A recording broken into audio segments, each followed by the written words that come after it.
That YouTube live stream at the back end on that is it's just ridiculous. So you have to say start streaming. Is really, there has to be a setting. I'm sure there's a setting you can use that just goes. I'm gonna try. If we have to do, we'll try. There is a stream immediately setting. I might try that. Perhaps next time I'll try that. Yeah. And see how that goes. Oh, We used it on our normal live stream. We used that stream immediately. Oh yeah, sure. Hey, there we go. Just check audio. There we go. Twitch. Hopefully it's the same as YouTube, but hey ho. Well, we've got audio going through to both. Okay, cool. Right, so we are going. Right. Excellent. Good. Can everybody on the TheSuffolkRam? Skazz. Welcome to episode 117, the Ram Nerds podcast. Now, is this 117 being that the last one was 116, not including the 24 hours? I'm not including the 24 hours. Okay. That was a live stream, not a podcast. Fair that. Get your terminology right, Skazz. Oh, sorry. So, mate. yeah, you need to sort it out. Yeah, so we're back in the garage. Yeah. Trying to remember last time we did a podcast from the garage. So it was me, you, and Bad, and we had the GoPro up in the corner. And yeah, it's our Christmas special, wasn't it? One of them, yeah. That was back when we first. That was around the 50s, because that was back when we first had Kim on. Yes, yes, it was. Yes, that was before Middlemeister. Middlemeister, I was surprised because I thought he'd done quite a few podcasts. Actually, surprisingly few. That's right. He's a busy man. He is. A busy man. Busy man. I'm actually. Can I just throw out there? I'm quite happy with how this setup works. No, it works fine. Quality-wise, not ideal. Like you can't push it over a certain bit rate and a certain frame rate, otherwise the image just falls apart. But to be fair, I think the only reason we abandoned in here was the fact that it wasn't watertight, was it? It wasn't. No. But now you've had a new roof put in. Yeah, I mean we're actually still using one of the same rigs that I had out here back then, but that had been killed by the damp and the water and all that kind of stuff. So back on form. The desk is still out here. Look. The desk is still out here. Yeah, the monitor's still out here. Yeah. All good. Marvelous. Right, so I thought we've got games to talk about. A little debriefing on our 24 hours. Yeah, go for it. Go. And then that'll basically be it, really. To be honest, that'll be it. Because I've been arguing for Handbrake all week, trying to get it to render stuff. So. Oh right. Yeah, it's been having problems rendering out. I downloaded the Twitch stream all 24 hours. Yeah. Rendered it through Handbrake. Came out 25 gigs. Tried load that into Premiere. Premiere went, nah, not bothering. No, they just said, no, mate, I ain't got the RAM for that. I didn't even go in there, mate. It just disappeared. I was like, not touching that, mate. I'm gone. It didn't even like source. It just walked out the room. I think.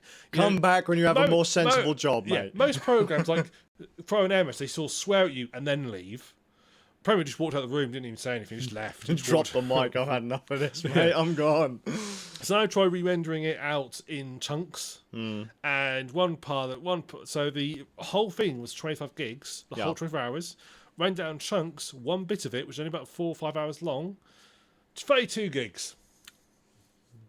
Infinite bit rate is all I can assume. Yeah, I was gonna say, wow, a bit of a change. Yeah. So now it's been re-rendered out in 1 hour chunks. I was trying to think, actually, as bad is this? And I actually went and looked back at the videos from last year.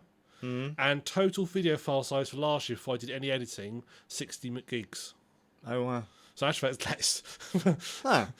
So, yeah, that's now re-rendering in. So I will have them all edited, rendered out, and actually have like a play stream on the YouTube channel of like the edited version where I've edited all the little bits where I've sat between going, what game shall we play? What's going on? I'm just going to go away from keyboard and do something. We're going to go AFK and forget to turn the game back on. Yeah. We're going to do all that. That's all going to be edited out. So there will be a finished stream up there so you can relive it all. You can relive us dribbling and losing our minds. Yeah. Did you ever finish that boaty detective game? I have not finished the boaty detective game. I had a look actually because we got quite stuck on that. Looking up some ideas. There's certain things in that game it doesn't tell you. For example, on the maps, it actually apparently shows if you pick a person, it actually shows you their route on the map of where they go, so you sort of trace it down. And I was like, that would have made it so much bloody easier. Yes, it would have done. It's like, okay, I didn't know that. And there's also after it. So I saw, there's a guide. I don't want answers, but I said, guy. It's a guy to give some tips to sort of narrow this down for me, how I can find it. It's got some useful stuff. So I may sit down and I'm tempted to record it and upload it because I was enjoying that game. That was really fun. Bizarrely enough, that was really goddamn fun. Yeah. That was a good pick. Yeah. That was really fun. Well, you said a good pick. It's probably a bit too cerebral for the... like, what we gotta do? Is that the same guy? That guy doesn't even look remotely like it. First off, the guy we're looking for had a beard. That's a black woman. And that's a decapitated Asian. Yeah, we got we labelled this guy and he was covered in all these tattoos, like tribal tattoos and so forth, and I think he's the French person.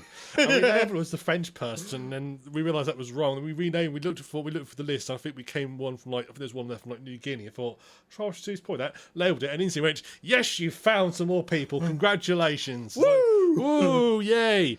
Oh dear. So actually, shall we debrief through the games we played? Yeah, go. The 24 hours. So first up, we played Farcry New Dawn. With as I call it, the Horatio show. Horatio the cool pig. Gotta love that pig. That was awesome. I forgot how awesome he is. His best companion in all the games. You didn't even need to play it. He was doing all the work for you. I know that. What I was when I did edit back one of them, I looked through it and I just watched the bit where basically we go to an enemy base. I should look at two guards. They see me, then he goes hostile and just goes running in and just kills everybody. And he sort of looks at me with a look of, "Why are you here? What are you doing here? I could play this game by myself. Go away." It's like, well, Horatio, I lead you to where you need to go, yeah. and you do all the Dude, work. I don't need you. I'll go complete the game. I'd have done it eventually.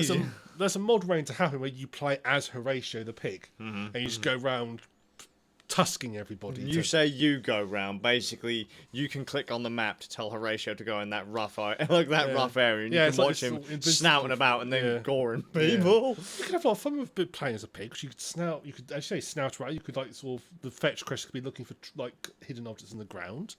You get the savage people. You get to eat people because you're a pig, so you're an omnivore, so you can eat people to regain health. You can, retake the bacon industry. I don't know. Who knows? Who knows? All the different things that Horatio can do. Many things. Build houses, row a boat. Breed. Yeah. I'm sure he can do that. I'm sure it's a mini game. I mean, let's just how he did it, so why can't we have a Horatio breeding mini game? Why not? I don't know if people would be too fond of that. Go for it. Go for it. So it's nature. It's natural. It's educational. It's education. Look, people can't say, "Oh, I don't like." Can't go back and say, "Well, Far Cry, yes, it's full of killing people and people with their throats cut and whacking them on the head with stools and frame throwers and all sorts." But the pig humping minigame really disgusting me.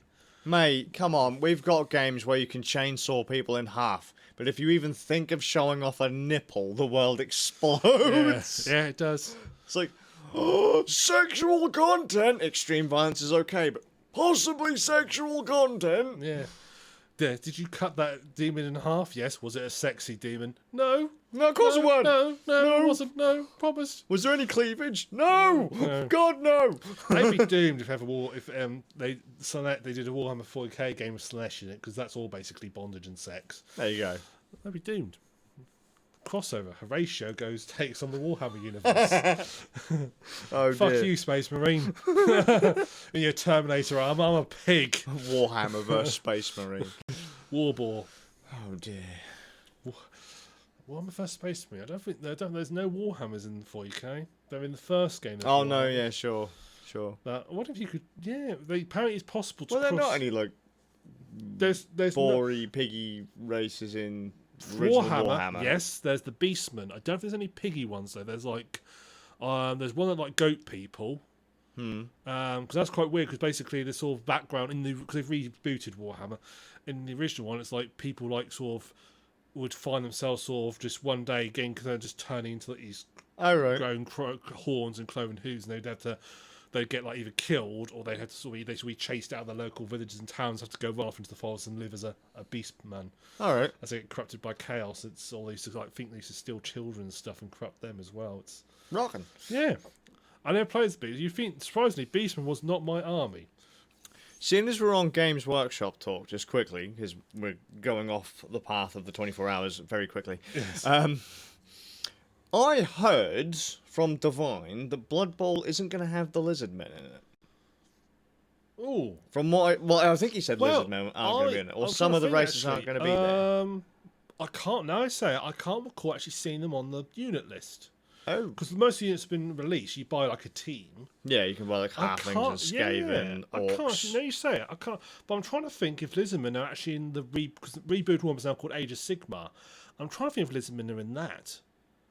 Because I'm pretty sure Bretonians aren't it, but then Bretonians were the NAF army no one really liked, and if you like Bretonians, you're just weird.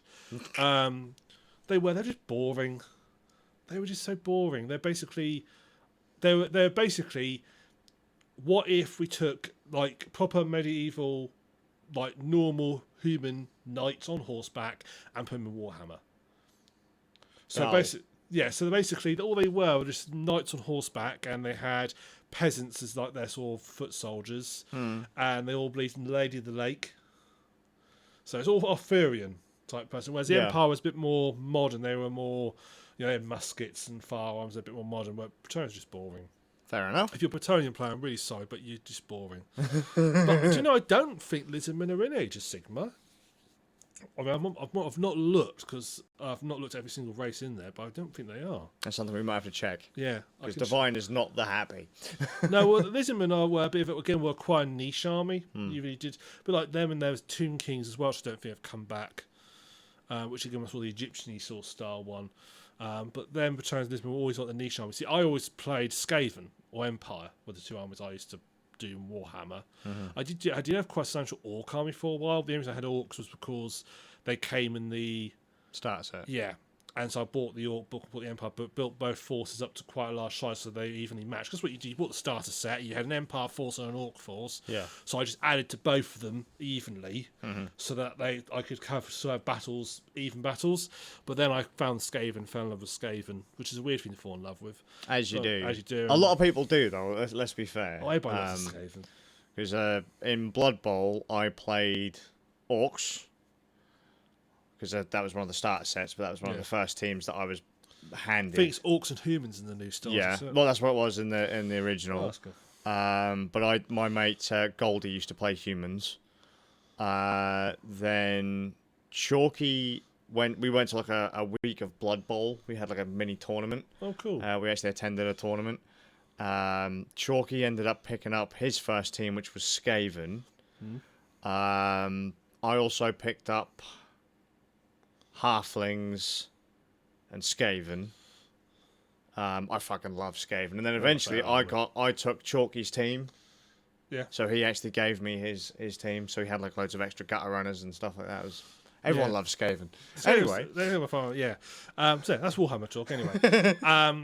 So after Farcry New Dawn, we then played, now I can't remember the name of this game. It was the one where you cite the sort of 2D where you played as Samurai Furies. Oh, yeah. Full Metal? That was it, yeah. Full Metal Furies. Well, you played that more than I did. So. Yeah, that was really feckin' fun. In fact, Zaber messaged me today saying, dude, go finish that. And I was like, yeah, boy. So we're going to finish that. Awesome, yeah.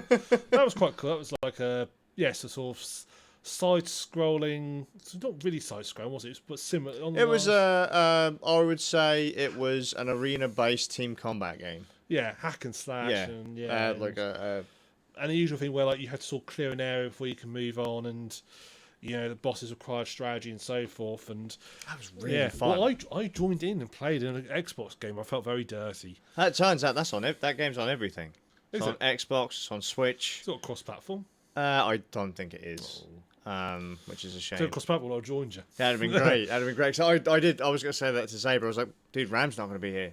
Like, how the fuck are we going to do this? We can't do this with just two of us. Yeah. Well, because you got your character that's quite high, and we were taking turns playing the two characters, and it's like, well, there's a third controller. So I joined in. I had the engineer character who's a gun, because I like guns.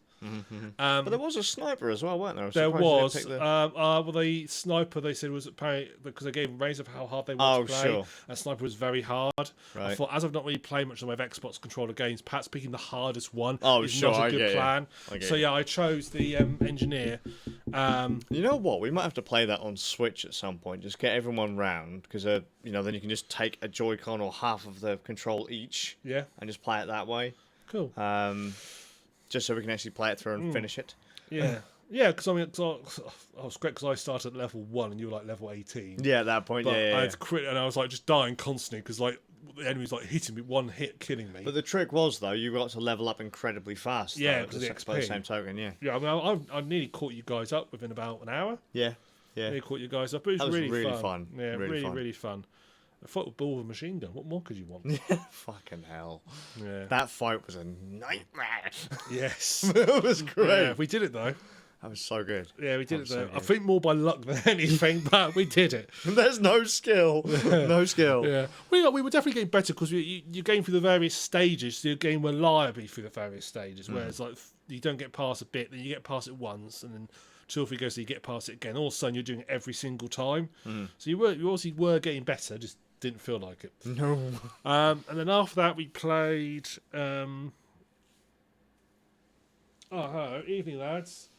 Yes, best on stream. Have watched the video, though not so as I've grouped the follow from the make all pleasure travels of these turns such as Twitch TV, not my cup of tea piece. Discord, where we call. Apparently video is glitchy, bad webcam, wonky capture No. settings. The web camera is glitchy because of encoding settings.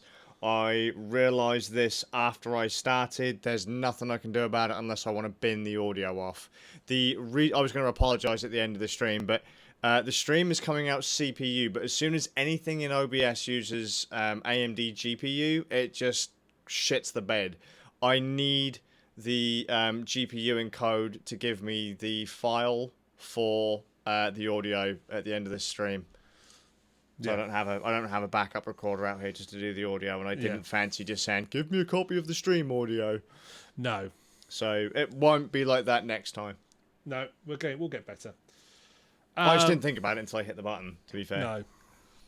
So, after Full Metal Furies, we then played, I played Amnesia A Machine for Pigs. Yep. So we wanted to do a horror game, and that was one I knew I'd get through quite quickly. I'll be honest, I was a bit nervous playing that. Not because I love that game. Right. And I was waiting for you to go, it's shit. I was like... I could have said a lot worse about many of the games we played that night, but no, that was all right. Yeah, it was all right. It was all right. Yeah, it was quite good fun. Not really. It wasn't my kind of groove of a game. No. But I laugh with it. So, yes. you know. Yes, Mutant Pigs. That was weird. I got stuck right at the start. That was amusing. Good time. Dude, don't get me started. I've played games this week where I'm like, where am I going? It's right there, mate. Where am I going? It's there, mate. Yeah, I think we spent 20 minutes just walking around a house. Like, where do we do? And you said, have you looked up? Oh, yeah, there we go. Like, look, that thing. What thing? Oh, there. Yeah. Oh, yeah, of course that's what we do. I forgot about that. Yeah, I feel I always get stuck at that bit because it's not an obvious thing. Wow. Hey, look, a pull cord. Yeah. No, that was a good game. Horror game. Made a lot of sense, and you basically trying to hide from pigmen. We're getting pig. I've just noticed we've got killer pigs, killer bulls, pigmen. It's getting a theme going. Mm-hmm. Then we did the game we talked about recently, Late Shift. Oh yeah, I got you to play through and control. Quite enjoyed that. Yeah, I was very surprised. You have a shit thumbnail for your game, but it was fun. I think I now own Late Shift on another platform. I might have it on PS4 now because I actually turned my PS4 on and didn't spit on it. Oh, but, cool. yeah. Yeah, so that's sort of choose your own adventure and the style, a bit like the old school. There's 3 of their games, isn't there? They've done 3 FMV games. Have apparently. they? Yeah. I'll have to look at the others. There's an FMV trilogy on Xbox, apparently. I wonder if where they're getting, because I mean, I can't believe that game sold well enough to cover production costs. No, probably not. Probably They not. must They be probably ins- got a nice chunk up front. Yeah, well, apparently there's there's a version of the story they edited together and actually released as just a standalone. When did Late Shift come out? Oh, it's not new, but it's not that old either. Around the last 3-4 years. I see, because I did find a video online, but it was something like it had a different title, so I won't. But it sounded very similar by the description, so I wasn't sure if maybe that was the. No, I think they actually released it as Late Shift, so it could be broadcast on television, but obviously without the choose your own adventure Yeah, bits in it. That should have been on Netflix, to be fair. One of the little choose your own Netflixy things. Yeah, well, that was pre all that. So for sure. So they could have sort of linked it together actually, and Netflix could have picked it up. There's quite a lot of things. It's interesting because you did a lot of things different to me, but end up at the same conclusion. I think I spoke to Zabra about that one because that was when Zabra went to sleep, wasn't it? Yeah. He actually got the good ending. I was like, how the fuck did you do that? Yeah. Because I don't think because we both approached and we made similar decisions. There was only a couple of things I did where I was a lot more risk averse. So there's a bit where she's bidding, and you get told to stop, and you can basically stop her or let her keep going. And I stopped her because I thought I didn't want to like upset these guys because I'm working for them. I didn't want to upset them by they're still being rogue straight away. But you let her go for a bit more, and then you stopped her. So it was fun. Fun. I actually enjoyed it. Fix your fucking thumbnails, mate. It makes people think the game is cheap shite. But that's really well put together. It is. I don't think how much that cost to film. Because they had helicopter shots. Well, there might have been drones, I suppose. But they look like helicopter shots and quite a few characters in it, quite a few locations. That must have cost them a bomb to film that. But then they probably got a nice grant, did all three of them, or however many they did, well, I wonder, because there was a point, I don't know if it's still on, but the British, you can, if your game's developed in Britain, you can get for a while, you get tax breaks. Oh. But the only way you could do it is if it was a British-themed game, so you had to it had to be British enough, because it had to be British enough. There had to be tea, biscuits, and a shot of you're the being Queen. hunted. The reason it was obviously set in like sort of like this. You've seen it. It's like in a quaint sort of old British town. But the reason all the stuff you find is like pictures of like the Queen and so forth, or the robotic to get the Queen, grant was to get the tax break. Because Clever. they had to prove how British it was, basically. You got like a scoring system or something to prove how British your game is. How many cups of tea is it? Yeah. So I imagine they probably got some sort of discount on the game, basically, but then possibly with that, because apparently deflate cracked the Netflix 4K protection. There you go. As you want. So you can now hack Netflix. Good. Excellent. I don't have a Netflix account. We then played Overcooked. Fucking hell. We needed to pick some good games for us to play when we were sleep deprived, didn't we? Overcooked, where you have to like cook meals to order, but you have to work as a team, which is not a good start for us in the first place. No. Communication skills are at an all-time low at that time in the day. And we were also doing each other's jobs anyway. So what do you mean you won't? Where's the plates? Oh, fucking no! I need to go wash the plates. Oh no, it's overcooking. You burnt the tomato soup. No! Oh, the kitchen's on fire. I loved it when we were doing the fish and chips for the penguins. Yeah. And you set fire to the entire counter. Yeah. Who knew that fire would burn on an iceberg? That's why I was like, what the fuck is going on here? Yeah. We eventually put it out about 10 seconds left to go on the clock. It's like, oh my god. Yeah. There you go. Like, chip fat fry. Like, fires right there. Well, actually, you're meant to put water in chip fat fires, are you? You're meant to do that. And what is an iceberg? It was. The risk was there. Health and safety would have gone mad. About this. What if you throw an ice cube in a chip fat fire? Because it's frozen, so it'd have to melt quite quickly. But why don't we make a different bang to just throw in plain water in it? Challenge accepted. All dry ice. No. I see that little green going, oh, what are we going to do now? I'm going to buy a dozen chip fat fryers. And some dry ice. We're going to recreate that level in Overcooked. Yeah. That'll be like the lowest off edition Mythbusters. You're just going to be walking down your street one day and all of a sudden you see this bang, just see this massive ball of flame come in the direction of my house. And you'll text me on Slack. You put the dry ice in, didn't you? I suppose I've got no eyebrows anymore. You did it, didn't you? Yeah. Can I just say that was a fun game? Yes. Although I feel it was optimal, it would work. I don't know if they changed it at all, but it feels like it would work better with 4 people. Yeah. Because you'd be more organised. I think you're definitely actually up against it with just 2 people. I don't know if they like make it harder for you, perhaps orders coming quicker. Or I'm not entirely sure. I've played it once with the wife and kids, and it was hectic as fuck. But we did manage to score reasonably well when playing it. Might be worth trying at some point. Just get a group of people together. We've got it on the Switch, so we can again just split the Joy-Cons and Just sit and play it like that. Yeah. Do a stream of a random Overcooked stream. Yeah, Overcooked stream. We got quite far in it though in the Onion Kingdom. Although I did get disturbed that we kept cutting up onions as part of the cooking process, and we're working for the Onion Kingdom. That is slightly disconcerting. Nah, they're fine. Yeah, they're fine with it. They like onion soup. Then I went and had a quick break, and you play. Was it Monster Hunter World? Ugh! Don't get me started. Trash. You played for some time. Oh no, I didn't play for that long. I was. A couple hours. Yeah, but I was struggling at that point. Yeah. I mean, the thing is, I have the early part of Monster Hunter World down, and I was so tired that I was making basic mistakes, like really simple mistakes, like where is the monster?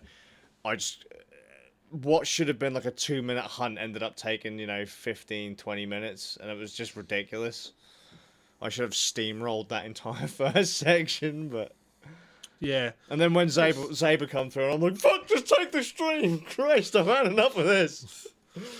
And then Saber played a game, which I can't... I can't remember what it was called, but it was basically... It's the violent version of Good Omens, basically. Yeah, yeah, it was. And it was like, it's a game that's like... Hotline Miami was my first thought. Yeah, that one.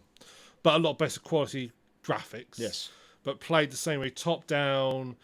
sort of top-down twin stick shooter, sort of. Yeah, kind of. Sort of. Twin stick strategy, like one hit you're dead kind of thing. But it was basically like Hotline Miami, that sort of style of game where you play as a demon and an angel. Mm-hmm. But you're rather than the Good Omens version where you're sort of like just bumbling along. This one you're just killing people random all over the place. As you do. Yeah. Because Sarah played that and I played it a bit. I actually picked it up I was quite pleased actually. I picked it up because I was like, controls I'm not familiar with. You're not really you're not a control pad guy, are you? No, I'm not a control pad guy. That was fun. That was fun. He's being converted. Yeah, I'm not going to buy an Xbox though. Aww. And then we played Return of the Obra Dinn. Yep. Which actually I would say of all the games we played that night, that was one I enjoyed the most. Yes. Boat Detective the game. Yeah. Beautiful style. Yep. Which you can change. You didn't think it was going to be that good when we first loaded up those intro graphics. Like, oh wow, here we go.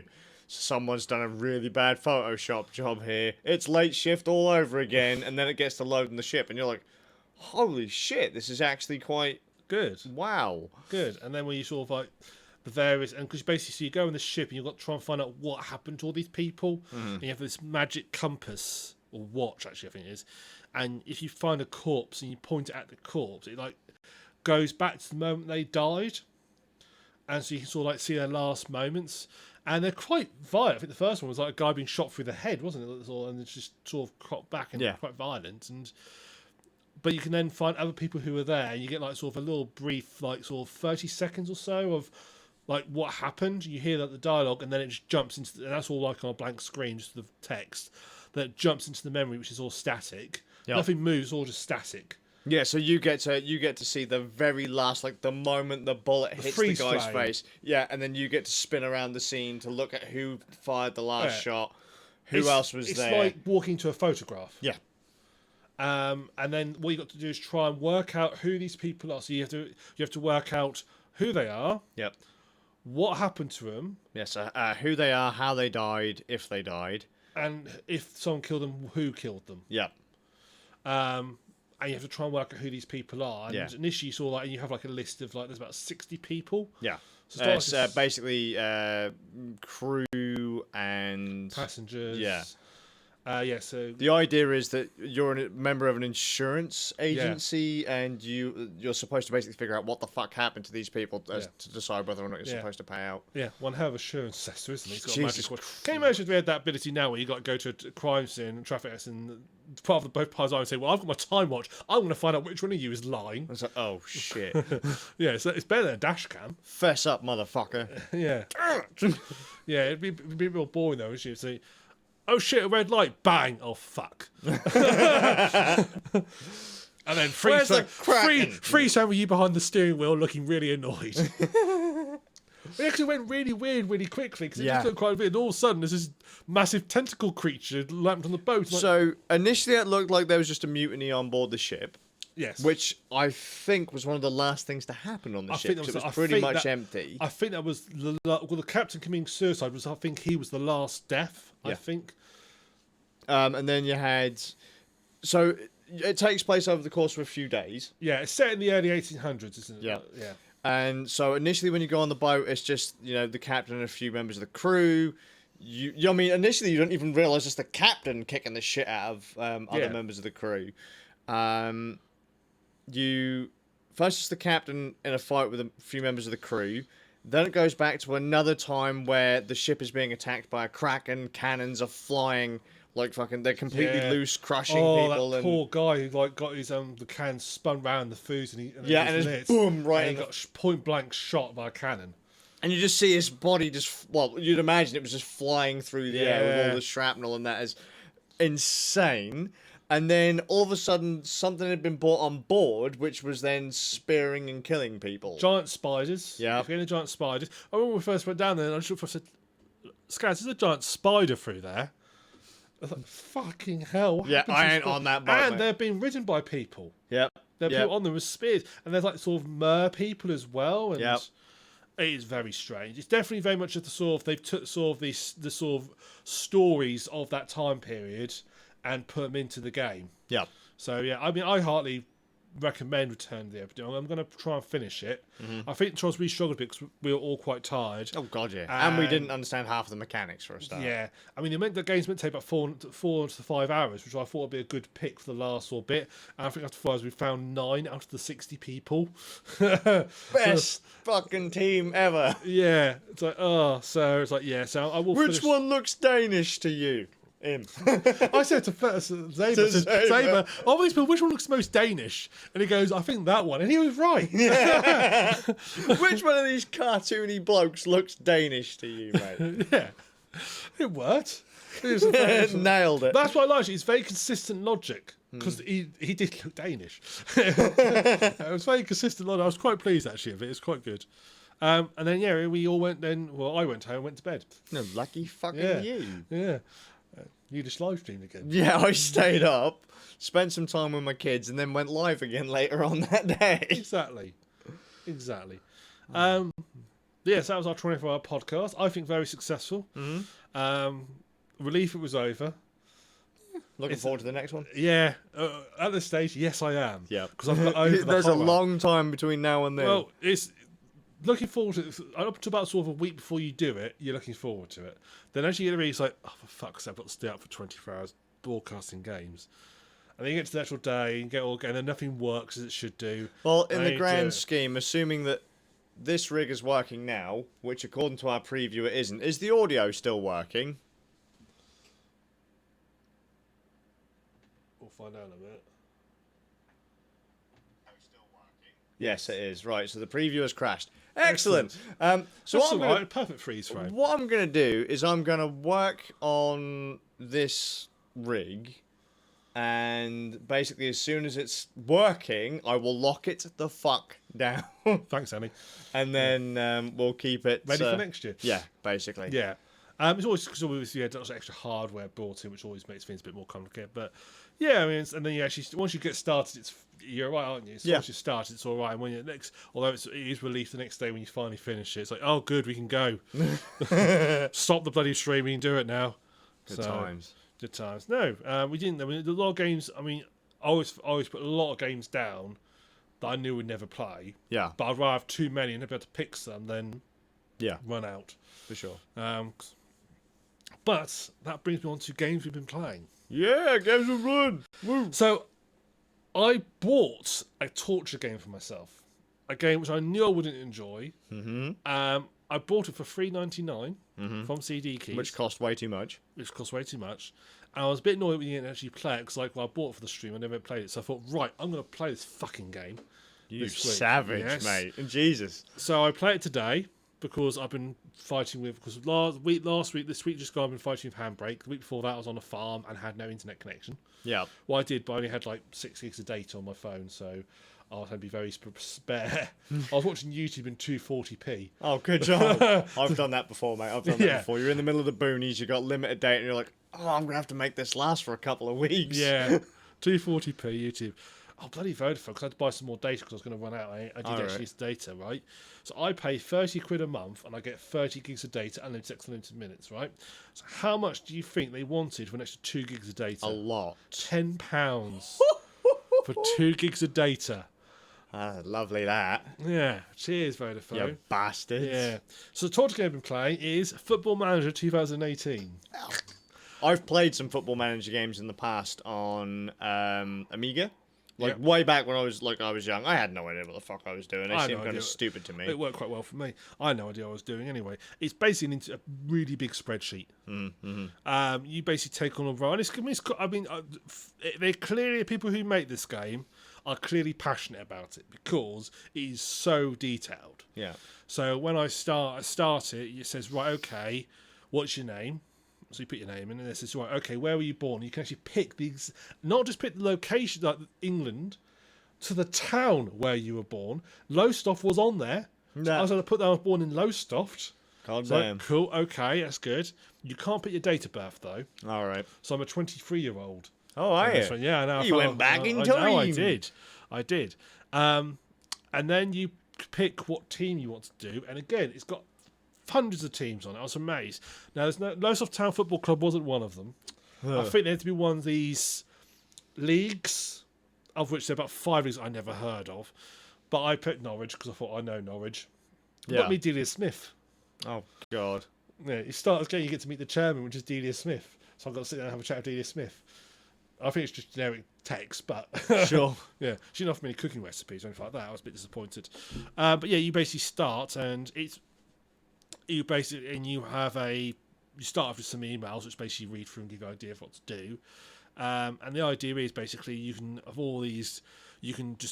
manage your team, so you can assign their positions on the pitch. Mm-hmm. I love how you just sarcastic air quoted positions right there. Well, I looked it up and I was like, right, okay, this position's called GK, which I'm guessing is goal. Yeah, goalkeeper. Yeah, goalkeeper. So I looked at the pit, but you can at least they have thought about it, so you can at least filter your players by who plays in that position. Mm-hmm. So rather than picking some random person to be a goalkeeper, I can actually go, okay, I'll have him as He's goalkeeper. got a midfielder in goal. And it's got numbers. They've all got numbers next to them, which tell you how good they are. Well, there's a bit more in depth there, but they've got a little like thing. And you know, making numbers go up, I can understand.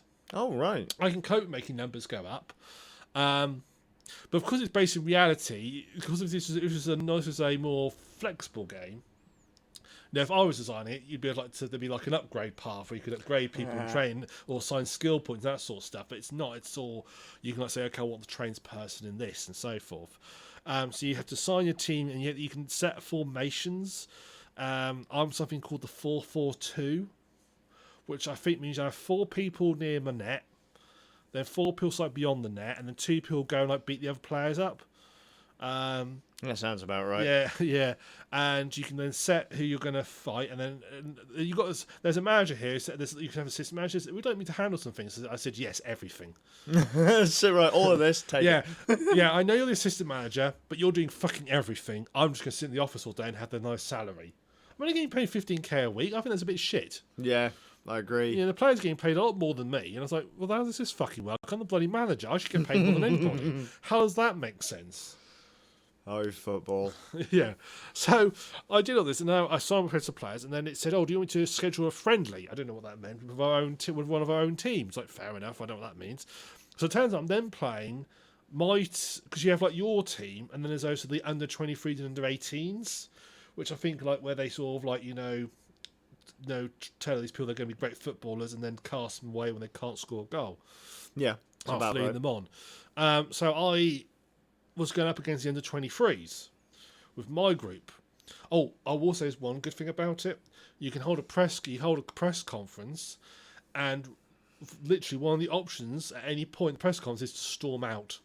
Oh, rocking. I'm holding a press conference. Fuck this shit. Yeah, there is. The press conference to introduce yourself as the new manager. So I went to the press conference. I was really tempted to say, I'm just going to fucking storm out immediately. What would I say? Hello, how are you? Fuck you. Yeah, as he's walking out towards the microphone, he goes, walks back out. I'm the fucking best. You're going to have it, and I'm going to be storm out. Before the door even shuts after he's entered, he just walks back out. Yeah, well, I can also do things like you give Oh, so you can go to meet the players and give them prep talks. You have to like sort of look and see which player. So this, I mean, this is where it gets in depth. Okay, so the players have social groups. Right. So, like for example, it represents that how how when you work, if you work in a big company, or like with like so it's like 20 or 30 people, often people like form little cliques. Yeah. Before they have something similar, they form a little clique. Well, this happens in the game. They represent it. So, like, there's a group like, okay, this is social group A. This consists of these people have been with the club for a long time, so they know each other. So they form their own little group, basically. There's like social group B, and these are all like they're like all these players from like another who've all come over here, and because they're all a bit. That's the racist club. No, but because I think they're all like mainly German speakers, so they've also grouped together because and these all groups exist, and there are you can find out who influences those groups, and if you can make sure that you're nice, if you can sort of like say the right things to the person who influences that group, that will affect how the group sees you. Oh, right. Which is quite neat. Actually, that's quite a neat thing. You have to actually think about the people. You've got to try and treat them as people in the group, and you have to actually manage them as people. I thought it was quite a neat way to do it, actually. Fair is fair. They've tried to sort of like, they realise that a company isn't, your people aren't just NPCs who just, you upgrade and they do their things. They have thoughts and personalities and feelings, and you can like influence them. And you might have somebody who's not a very nice person who can actually bring others down, and you might need to sort of like, there's one guy there who doesn't like me, so I've put him up for transfer. Yeah. Just to get rid of him. I want to sack him, really, but can't do that, apparently. So... It's against his footballer's rights. Yeah, exactly. And one guy said, we should hire this guy. And I went to look and said, opening offers 6 million. I thought, fuck that. I'll give him 25 grand. He can be happy with it. He turned it down. What a prick. So I'm determined to be the lowest paid football club. I want to bring sport back to how it should be. 25 grand a week? No. 100 quid a week, that'll do you. They get training for free. That's all free. They don't have to pay for the training. They get fed. They got their own. You got doctors that just look after them.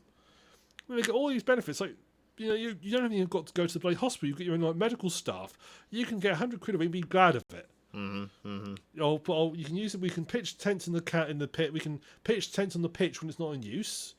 Camp out there. You can bring the rifle along. Sorted. So that's what I was tempting to go down the route on. A world gone mad. How dare you treat sports personalities like regular human beings? And it's turn-based, but the turns are when you get emails in.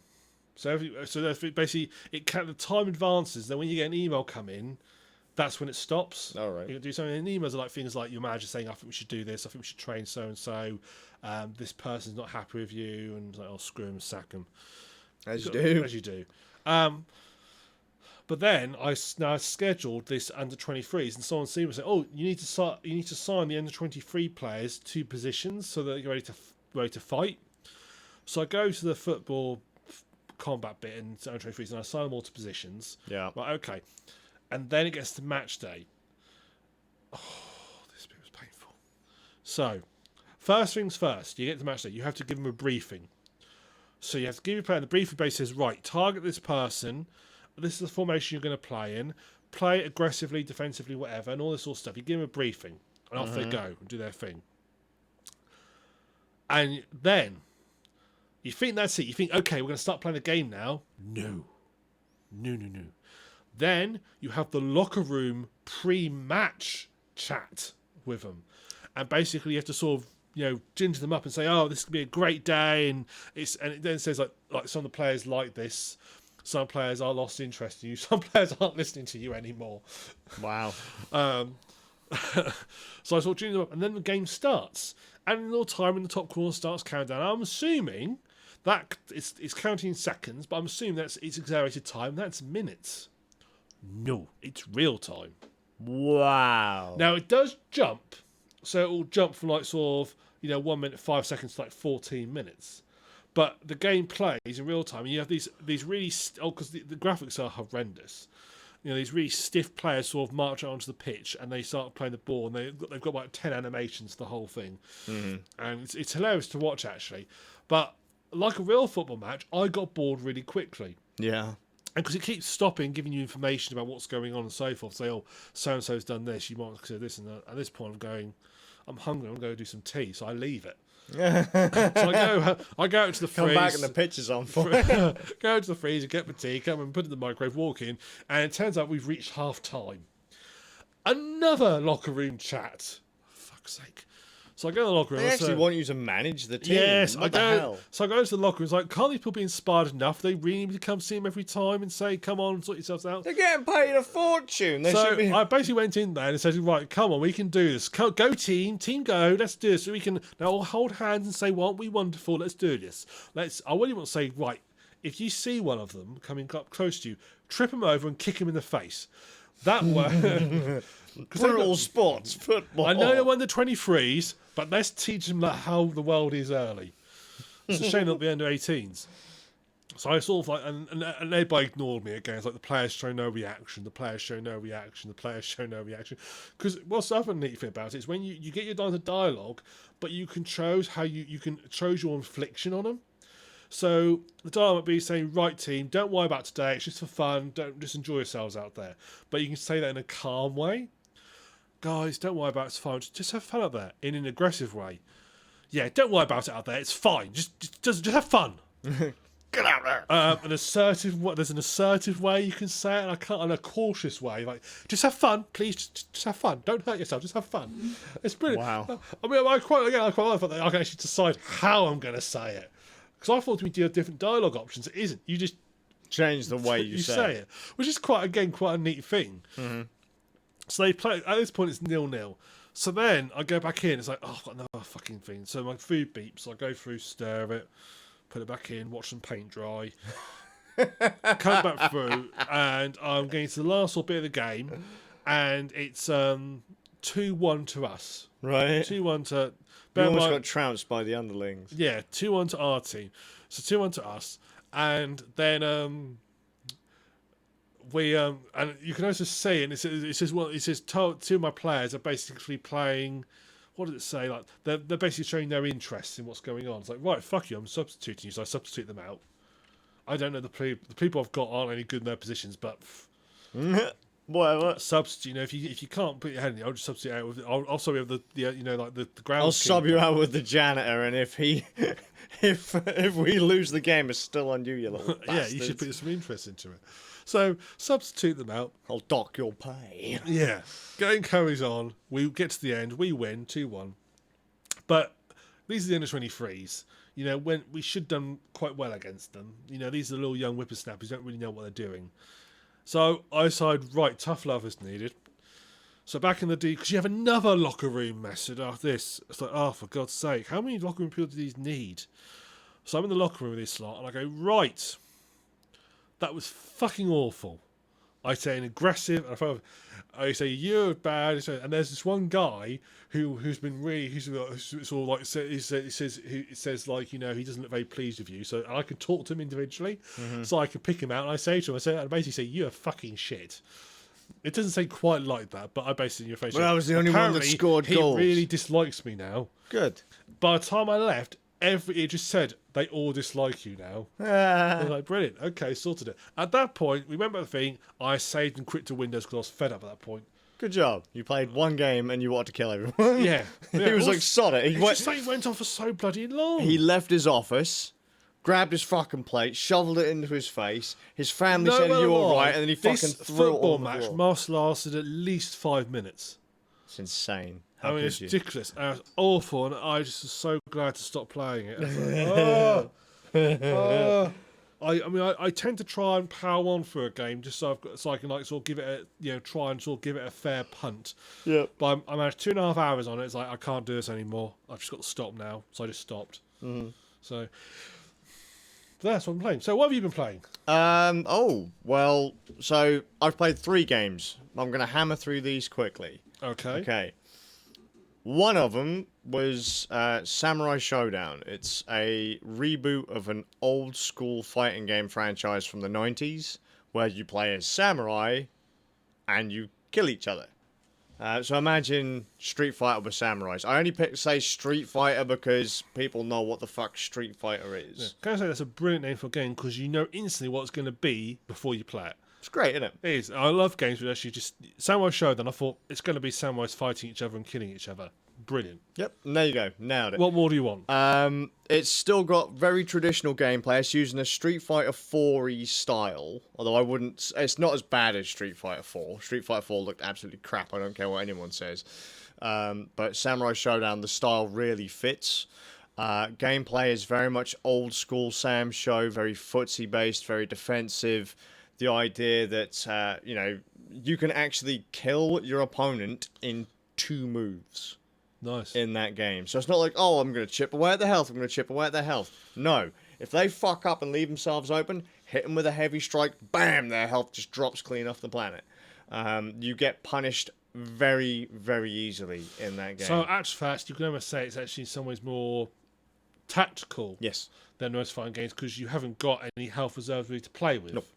You can't really take risks. You can take risks in the game, but understand that if you're playing against someone that knows what they're doing, they are going to fuck you up fast. Yeah. So I like that idea. I like the idea how it should be a battle where like the players are countering each other constantly, and then one person just makes that little mistake, and the other player just takes advantage of it. That sounds to me like a neat way to do it. I mean, you can disarm your opponent, so that then they lose majority of their defensive options. They lose majority of their offensive options too. I was gonna say, it's not much you can do in that well, situation. they can actually grab your weapon and disarm you as well. But it's very nicely balanced. There is at no point that the game feels like a swinging one way or the other. Like, oh, this character's too overpowered, or you've always got things you can do. And a match it can take a while, or if you're both playing incredibly defensively, it's going to take a while, or if you go up against a masher. I've been trying to teach my son not to mash in fighting games, being like, don't like thrash the stick to try and do what kids used to do back in the day to get special moves to come out. Because it always worked for me. Well, in games like Street Fighter, at kind of lower mid-level, that might work. In Samurai Showdown, that will never fucking work. Because if you start mashing, your character's just going to leave himself open. It'll take like 1 or 2 frames. A heavy hit will come in. Because you've missed an attack, they get a damage bonus on you. You lose more health. Don't fucking mash in Samurai Showdown. But that was a really, really fun game.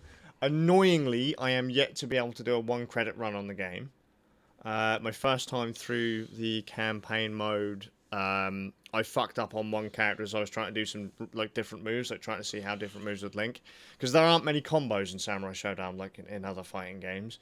In some fighting games that you play, like the Marvel Versus series, it's all like flashy combos and explosions and shit on screen, and it's really hard to follow. But it's really impressive to watch. Samurai Showdown, there are no kind of real big combos. Like maybe you'll have like 1 or 2 links or whatever, but nothing really spectacular. Fuck, where was I going? You're talking about combos, you're talking about button mashing, teaching your son not to actually, I've already lost where I'm going. That game's amazing. Yeah, I haven't managed to do... Oh, 1 credit run. Yeah, I haven't managed to do the 1 credit run yet, because I was trying to do all that stuff and I cocked it up, so I died. But, when I went up against the M boss, I flattened her. Absolutely flattened her. However, every other run I've done since, she's absolutely destroyed me. So I'll destroy everything leading up to her, and then she'll just beat the shit out of me. So she's learnt your techniques? Yes. There is actually a neat training mode of sorts in the game where you go up against, I don't know if it's against other players or against AI opponents, but the game can learn how you play and send a version of you onto the internet for other people to train against. Creepy. So, let's say, for example, a professional fighting game player actually plays Sam Show, and I download their kind of samurai data. The game will then say, well, these are the kind of things this player does, and this is when they do them. I could then learn how to fight them, and how they favour certain whatevers through that mode. Anyway, really, really fun game. I'm really glad to see Samurai Showdown come back. Worth a play. I still haven't got my collector's edition yet for the Xbox, and I ordered it over a month ago. Who from? I can't remember the company name now, but they're currently at events. They're only a small company, but you know, I ended up buying it on PlayStation 4 as well because I desperately wanted to play it. So I now have it on Xbox and PS4. When it comes out on Switch and PC, I'll be buying it again. I really enjoy Samurai Showdown. That's one of my favourite fighting game franchises of all time. Then we'll spin this on to a fighting game franchise I'm not a huge fan of, Mortal Kombat 11. So when Zaber was due to come down, Mortal Kombat 11 had just come out. Zaber is the Mortal Kombat player out of my group. He's enjoyed majority of the Mortal Kombat games from the very first one up until like 10, I guess. He's played majority of them, if not all of them. But he hadn't played 11 yet. So I was like, you know what? I'm going to buy Mortal Kombat 11, and when you come down, we'll play it through. I'm not huge into Mortal Kombat, but you know, I remember playing the first 3 and a couple on the PlayStation. They were okay. You know, gruesome fatalities, ripping people's spines out, stepping on their heads, stuff like that. Really, you know, really gruesome game. That's what they sold it on. That was a very adult fighting game. But it's also very much lost its sort of after you've done it 2 or 3 times. Like, yeah, it does get so the novelty wears off. Yeah, and it does in Mortal Kombat 11 as well, very very quickly in my opinion. But it's also another one like Samurai Showdown in that it's not particularly quick.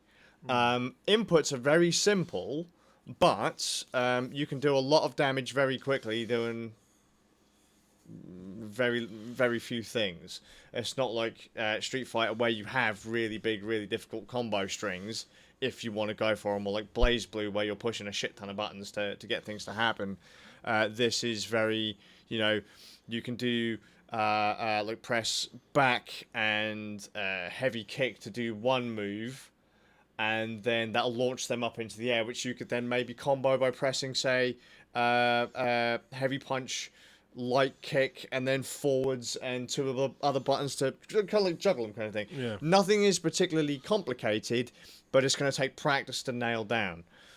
Throw in the gruesome graphics and stuff like that. It's an alright game. It's weird for me, though, having played many other fighting games since. I fell out of Mortal Kombat games around Mortal Kombat 3. As I say, I played a few on other consoles, but I've not played any in recent history. Mortal Kombat has a block button. In most other fighting games, you just press backwards. So you just back away from your opponent. The fact that you had to press a separate button to block really threw me off when I was playing that game with Zaber. And is it a block that's like guaranteed to work, or is it like it may work? No, it will work, but you have two levels of block like in every other fighting game. So if you're standing up and you hit block, that will block chest hits and high hits. If you duck, then that'll guard you from low and middle hits, but not from overheads. So, but the fact it was a button, a completely separate button, I'd never blocked. Near enough in my entire playthrough, I barely blocked because I completely forgot how to do it. I was so used to just pressing backwards, and I just kept getting hit. But so it's an okay game. Mechanically, it's an okay game, but it's not my groove. No. And with the whole fatal blow, fatality mechanics, fatal blows are like comeback mechanics. When your health is down to a certain level, you press 2 buttons, you do a massive amount of damage if it hits your opponent. You do like a special move. But the trouble is that plays out as cinematic, which is long and fucking boring after the 15th time you've seen it, so you don't want to do it anymore. Yeah. It's very much it's a bit like the slow-mo shots in Sniper Elite. Yes, very much. It's cool the first couple of times you do it, but after a while you switch them off because they're just like, oh, this just it ruins your groove. Sure. So here's the thing. Mortal Kombat got a reboot with Mortal Kombat 9, a kind of reboot. So apparently in the story of one of the other Mortal Kombat games, like the Guardian of Earth decides to do some magic stuff to try to rewrite history. Bam, roll on Mortal Kombat 9. Mortal Kombat 9 basically retells the story of the first and second Mortal Kombat games and onwards. Mortal Kombat 10, I don't know. Mortal Kombat 11, more time travel-y stuff ensues.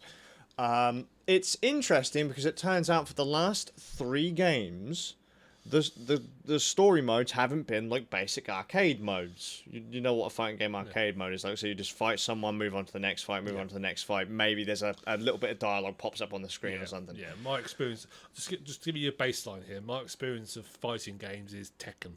Yeah, but you know how they Tekken don't Tag have any... and Tekken 4 are the only fighting games I've played. But they don't have story between fights or anything, do they? No. I haven't played Tekken 4, so I don't really know about that one. Yeah, I don't. All I know is that you could win as any person. Because I believe in previous Tekkens where like the story mode, it was pre-scripted who was going to win. I believe. I might be wrong. When someone told me that it was like fixed.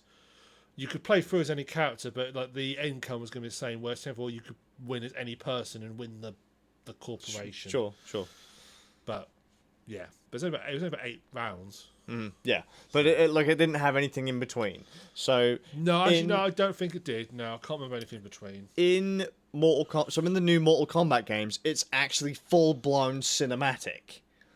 So a little bit of story plays, and you've got like the characters walking around talking to each other and all that kind of stuff. Then something happens, and then the camera spins around, and they're in a fighting position. So they go from a full-blown motion video into all of a sudden you see the characters pulling up their fists. The camera spins around, and now they're getting into a fight. Right, I'm now going to ask a question. Does that mean then it's different? Is it the same scene, depending on who you play as? No, because in the story you are forced to play as certain characters. I was going to ask. Yeah. So, but which is interesting because there are some points in the game where it'll give you like a QTE to say, well, you're here with another character. Who do you want to play as? Do you want to play as this character here or this other person? And then depending on who you play, one character will walk off and fight another person, and you'll then take control. It just seems to me that by doing it that way, though, you are incentivizing people to play overall as a certain character because I presume you don't play as every single. Do you play as every single character? No, but you do play as a reasonable amount. Yeah, because I'm saying, but obviously those people, those are the ones people are going to be familiar with. So when they go, so they're going. Does it not create a disparity when in like tournament stuff, people tend to play the same character they played in the story mode at all? Well, because you can actually go into because there is still a traditional like arcade mode, but that's not story mode. Whereas traditionally a fighting game only had arcade mode, so to actually have a full-blown story was really weird. The first one that I'd played like that was Tekken 7, where it has a full-blown cinematic fucking story going on, and you're like, whoa. Zaber hates that, by the way, in fighting games. He wants it to be like the old days, like in a regular arcade mode where you go in, you punch someone in the face, you win the fight, you move on to the next one. Yeah. Maybe someone says, "Oh, you're a twat," punch, and then it moves on to the next fight. Yeah. I'll be honest with you, in-depth story and fighting games are things that don't generally. Yeah, they don't mesh too well, and I have streamed a few fighting games with story, and people have whined to hell and back. Oh, this fucking shit, it takes too long, we just want to get to the fighting. I understand that. I will say, though, Mortal Kombat 11 story, even though I'm not a Mortal Kombat fan, a huge Mortal Kombat fan, it has made me want to go back and play the reboot games. I want to know how the fuck that story came to be. And if it means I have to... Because I've sat down and played through the entirety of Mortal Kombat 11 story now. And it was okay. I learnt things about the reboot universe that I didn't know before. Yeah. Some of my favourite characters from previous Mortal Kombat games were in it. It was neat. It plays pretty well, even though it wasn't my style of game, and I played it through on the Nintendo Switch. Didn't look particularly amazing, but it played really, really well. I can see why people like Mortal Kombat games, even though they're not up there for me. And the story mode was interesting as fuck, even though I can see why a lot of people don't like them. No. So yeah, those two. I don't know how Zaber felt to it. I think he thought the mechanics were still good. He just didn't like the fact that he had to sit through, because the story I think was about 11 hours, and there were 4 fights per chapter, and a chapter lasted quite a while. Wow. I mean, I think there were maybe 9 or 10 chapters in the entire game. So I mean, you didn't about get 40, many. About 40 fights. There weren't a huge number of fights to do the story, but it lasted a long time. So it's about one every 15 minutes then, if it's not. Maybe. Yeah. Well, I suppose they're assuming those fights don't take a while to get through. You do 2 or it takes you a while to get through some of the fights. So No, mate. You can hammer through those fights in seconds Really? in some cases. Yeah, oh god, yeah. Oh, If a fight lasts more than a couple of minutes, you're doing it wrong. Mate, my numbers might be completely wrong there, and I did die a few times on a few fights, as did Zaber. So you have to then think about replays and that. But I'm going to go back to my playtime at some point and see how long we actually played and how many fights there are, so I can because I could have just been talking shit there. There might have been like 20 chapters or whatever. I can't remember. But each one had a focus on different characters and a different event going on, so that was kind of neat. I don't think fighting games really lend themselves to story. No, they don't. Because the trouble is there's only one real mechanic. You fight people. Yep. It's not like, the reason first-person shooters can get away with having stories because you can put other things in there as well as. I mean, it's to me, putting a story in fighting games like putting a story in Minesweeper. Yeah. It's not really the point. Well, like Minecraft doesn't really need a story. Well, imagine it being like an action film. That was basically it. It was an action film, but rather than people shooting each other, they were kicking the crap out of each other instead. I mean, some people were shooting people. I mean, one guy got shot square in the face. Nice. That was his fatality. There is actually a guy that does that. There's another woman who cuts people in half, and there's all kinds of really gruesome shit going on in that game. But it was neat. The story, whilst not necessary, was neat, and I liked the way they put it together. It was nicely edited, and the flow was pretty solid. Do I think every fighting game needs something like that? No, but it was neat to see that Mortal Kombat had gone that route. It's nice they've tried it. Yeah.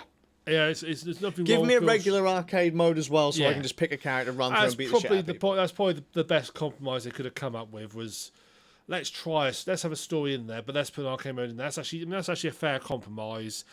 And, sometimes what sounds weird works. Yeah.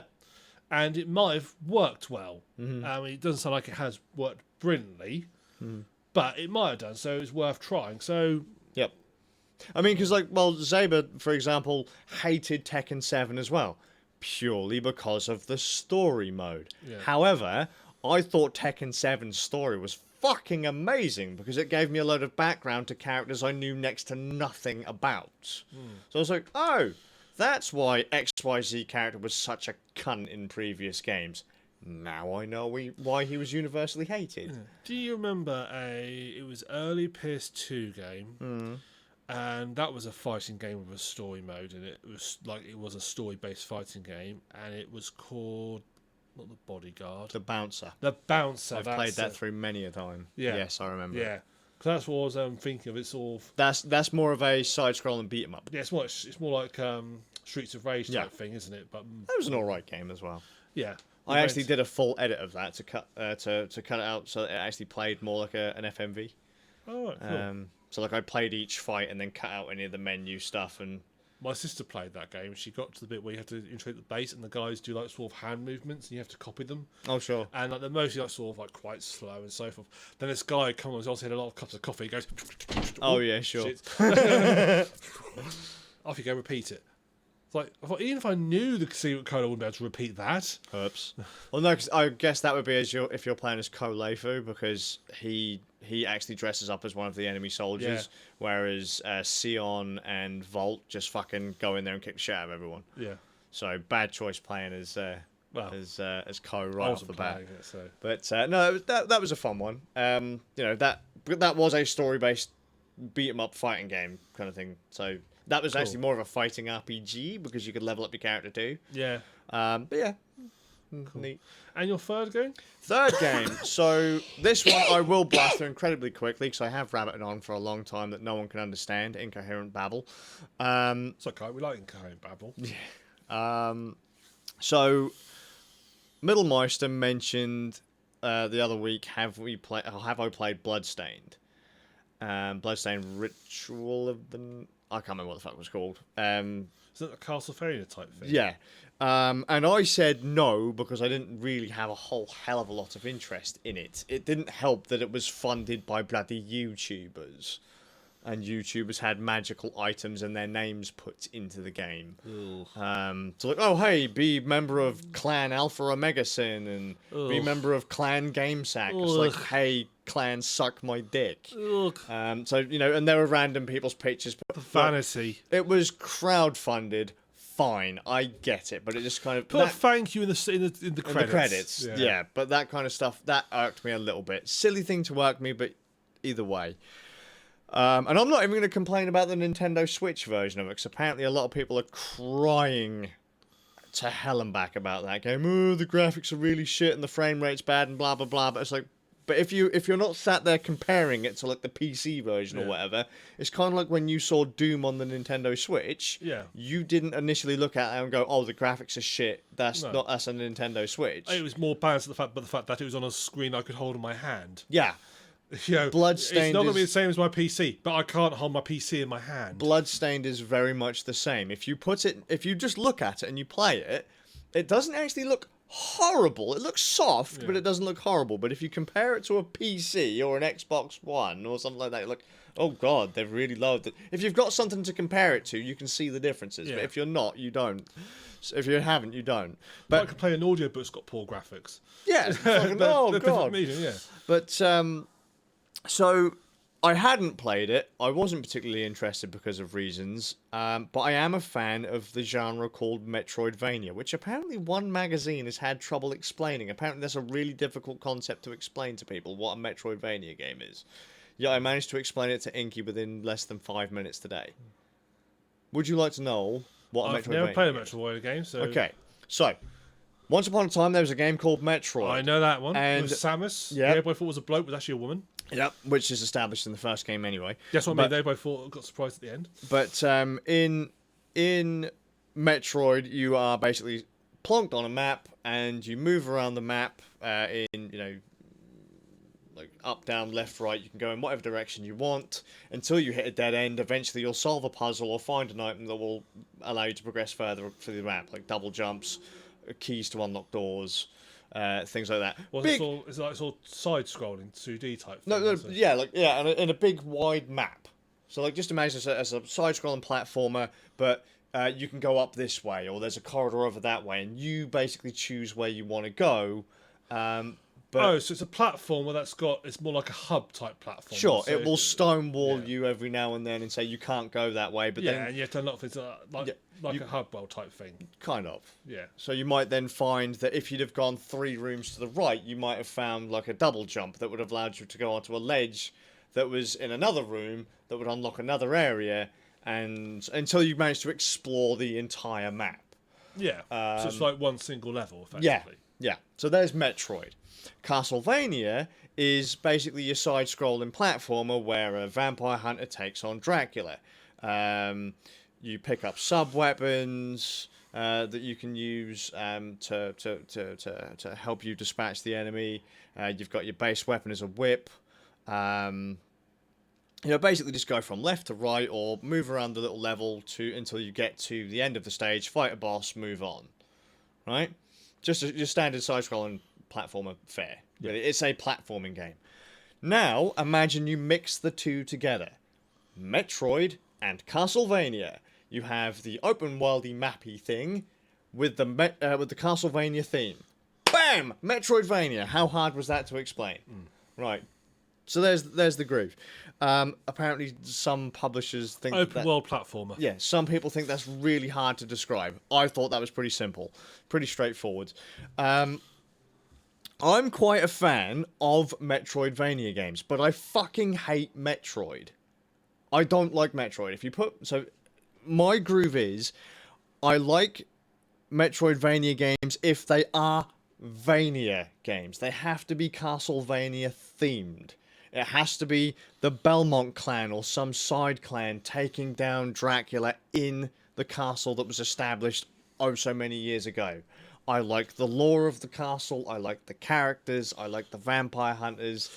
So is each Castlevania basically the same storyline then? Each game's like a standalone version of the story? So basically it's just tracking a family of vampire hunters. So like Castlevania 1 you'll be Simon Belmont. In Castlevania 2 you might be someone else. Belmont. You might be his great-grandson or something like that. Belmont. Yeah, like that kind of thing. So I think in Castlevania 3 you're playing as Trevor Belmont. The first 2 had Simon in them. Then you had Trevor. Then by Symphony of the Night, which is the one that became the Metroidvania, that has Richter Belmont in it, and the character Alucard from Castlevania 3, who spent time with Trevor. So that's like, every century Dracula comes back, and a member of the Belmont clan basically puts him back into the fucking box. Oh, I want to think the modern day where we find out that the latest Belmont clan's like an accountant from Wigan. Yeah. Well, no, because apparently that still happens in Castlevania. There is a modern day Castlevania where it turns out the latest descendant of the Belmont clan, or the descendant of Dracula, is a young Japanese schoolboy. Really weird. But I like the lore of Castlevania. There did come a point when I stopped playing Castlevania games on the Nintendo DS. Konami don't make Castlevania games anymore, so Bloodstained became a thing. But I'm not interested in Bloodstained because it's not fucking Vania. There's no character in it that I've found particularly interesting yet. So I own Bloodstained, I just haven't played it yet. So I thought I would go back to the game that started the Metroidvania series, Castlevania Symphony of the Night, where you play as Dracula's son. It takes place directly after Castlevania Rondo of Blood, which was a side-scrolling Castlevania. And you basically Sega Mega Drive one. No. Because I've played Bloodlines. That's the one we played, yeah. Yeah. But it's that style, sort of like a side-scrolling game. So Rondo of Blood happens. Richter Belmont slays Dracula, and then so you expect for the next century Dracula is going to lay dormant. However, Castlevania just bam, it's back. Dracula's castle is there. Why the fuck is it back? The cycle has been broken. Dracula's son Alucard turns up, and the idea is that you are then supposed to explore and find out what the fuck is going on, Metroidvania style. I've been playing it for the last few days. I started playing it on the Xbox version. It originally came out in like '96 on the PlayStation, and I started playing the Xbox 360 kind of arcade re-release. They used to call it classic re-releases arcade titles back in the day for some reason. I started playing through that version, and then I thought, you know what? The wife said, "Hey, why don't we hang out and we'll live stream?" And I was like, "But we're downstairs. I'm playing a game upstairs on the Xbox." She said, "We'll see if we can get it on the PlayStation." Konami and Castlevania games tend to be on PlayStation anyway. Had a look. There's a remaster on PlayStation 4. Picked up the game. I do not like the remaster's voice acting. They've changed the dialogue, and I don't like it. A lot of the kind of classic lines have gone. I won't say any. Look them up. Something that irks me. This collection is only available on PlayStation. Exclusive. Yeah. Exclusive, even though you can buy the Castlevania collection on Xbox, Switch, and PS4. The Symphony of the Night and Rondo of Blood collection is only on PS4. Only on PS4. That's fucking pissed me off. That wound me up something mental. And they changed the dialogue. Fuck you guys. But I've gone through the game. Rocking my way through the story. Because I haven't played it in such a long time. The map is completely fresh to me now, plus brain damage. So that was neat, exploring the castle almost for the first time again. And I got the bad ending. I actually got the bad ending in the game. I'd forgotten to pick up certain items, and I killed someone who I shouldn't have done. Roll around bad ending. After I finished that stream, I remembered what I needed to do to get the good ending. Start the stream up, get the good ending. All of a sudden, Castlevania inverts. Castlevania, the Symphony of the Night, takes place in two parts. One in your regular castle. Next part, the castle's upside down. And I don't remember fucking hating the inverted castle as much as I do.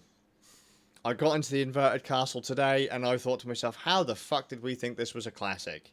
This is getting on my tits. It's gone classic Castlevania on me now. It's throwing tons of enemies at me. The knockback is atrocious, so when an enemy hits you, you fly back 15 feet like you've never experienced pain in your life. Why are the enemies attacking Dracula's son? Because he's attacking them. In fairness, Alucard has gone against Dracula before in Castlevania 3. So, because that's actually funny, because one of the characters says, do you know of the Belmont clan?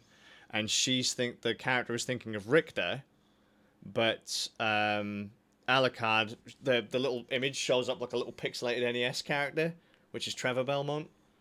I thought that was kind of neat, because one of them's thinking of, a modern day, PlayStation style Belmont, and the other one's, Anyway, you had to be there. Yeah, the inverted castle is bullshit. I fucking hate it. I'm gonna do it, but it's annoying me. Fucking, like I said, knockback when you're on platforms is annoying as pish. The enemies do massive damage now, or not massive, but because they're hitting you in quick succession, your health just trickles down like lightning. I wanted to get it over and done with pretty quick, and it ain't happening. Inverted Castle's bullshit. Symphony of the Night's great for the first half of it. The latter half of it can eat a dick, for all I care. I don't remember hating it as much as I have done. I remember really enjoying Symphony. In fact, the splash screen on my website is an 8-bit graphic of a throne room, isn't it? Yes. That is Dracula's throne room from Castlevania Symphony of the Night in 8-bit. You copyright violator, you. Yep. That's even worse, because I've got... Have you paid the licensing fee for that? Of course I haven't. But, yeah, so I've played that. Link to Skazz's website and an email to whoever owns Castlevania now. Yeah. Well, see... If a Metroidvania game doesn't have... or style game doesn't have an interesting world and interesting characters, I won't play it. So far, Bloodstained doesn't ring, and Symphony of the Night has now had, like what you had with Silent Hill. The nostalgia goggles have just fucking fell clean off and shattered over the floor. I'm like, wow, this is slow, it's tedious. Graphically, it still looks gorgeous and the music's alright, but fuck me, come on! Yeah. The dangers of playing an old game you haven't played in a lot of years. Yeah. And Bloodstained is going to be more of the same, just with characters I'm not interested in. There have been some really good Vania-style games. Owlboy, Iconoclasts. I've forgot some of the other ones, but... Them too. Yeah, those. And there are some other Vania games, actual Vania games, that do it better than Symphony of the Night. But everyone bumfucks Symphony of the Night. So... That's because they've had their nostalgia goggles broken. Clearly, Jesus Christ, if you go back and play that now and you do that Inverted Castle and you still tell me you love it, you are high as fuck. It might just be that I'm a tired, bitter old man, but, I think half the trouble is when other people, so someone does a really good job, and it's people think, oh, that's a neat idea, and play it. Then other people copy it and improve on it. Then when you go back to the original, it's like... oh, that's really crap, because you're paying the unedited version of it. It's not had in its rawest form. Yeah. Well, see, the thing is, Bloodstained is made by the guy who made Symphony of the Night. But because obviously Konami won't let him have the fucking Castlevania license, he was like, well, I'm going to go to crowdfunding then, and we'll do it that way. This isn't the Belton clan, this is the Broton clan. Yeah, like, that's basically it. Oh, we're not vampire slayers, we're alchemists, or something like that. And it's like, okay, and we're now teaming up, but they're taping... Yeah, surely don't own the copyright to Dracula. No, but, it's just... It's going to be a weird one. I will play Bloodstained at some point, but after Symphony of the Night, it's just kicked me square in the bollocks. I don't know how I feel to it. Right. Yeah, so that's one of the other games I've played. I will finish it. I will probably bite through my desk between now and then. And I'm just desk as well. And I'm just pissed off that it's a PS4 exclusive. The fact that we've got collections of Castlevania games on every other platform, yet the one that contains Symphony of the Night and Rondo of Blood is an exclusive to PS4. It's dumb. Fucking stupid. Really fucking annoying. That'd be like saying we're going to re-release the entire Final Fantasy collection, but the only one with Final Fantasy IX on it is going to be PS4. Stupid. That could happen. Well, it looks like it's going to happen with the Final Fantasy VII remake. Yeah. So, whatever. Or here's another example. Shenmue 1 and 2 is available on pretty much everything under the sun with the exception of Switch. Right, it's on PC, it's on Xbox, it's on PS4. Obviously, originally it was on Dreamcast. Shenmue 3, it's only on PC and PS4. Which is a weird combination. Yeah. Annoying, because Sony they've whipped out their money dick and, Beware the Sony money dick. That's it, just, stop it, Sony, please. Your console sucks balls. It's built like used tissue paper. Anyway, I'm going to stop ranting. Symphony of the Night. The first part of the game, I still love it. I love the characters. I love the design. I love the story and the music. When it all goes upside down. Yeah, when everything inverts, I fucking hate it. Well, I've not got anything else. You got anything else? No, that's it. Right, that's VR. So if anyone's watching, I'm the TheSuffolkRam. Skazz. If you've enjoyed this, you can find us on randnerds.com, on YouTube/YouTube/randnerds. No, YouTube.com/randnerds. I'll get it in the end. YouTube land blah blah blah. Yeah, just go to... Just press buttons for Christ's sake. Find something you actually like. Twitch.tv/randnerds. We're on there. We have a Patreon, which no one's ever given us any money for, but you never know, one day someone might. Patreon's broken anyway. Yeah, Patreon doesn't like me. It's decided that my money's not good enough for it. No, clearly. So we've got patreon.com/randnerds.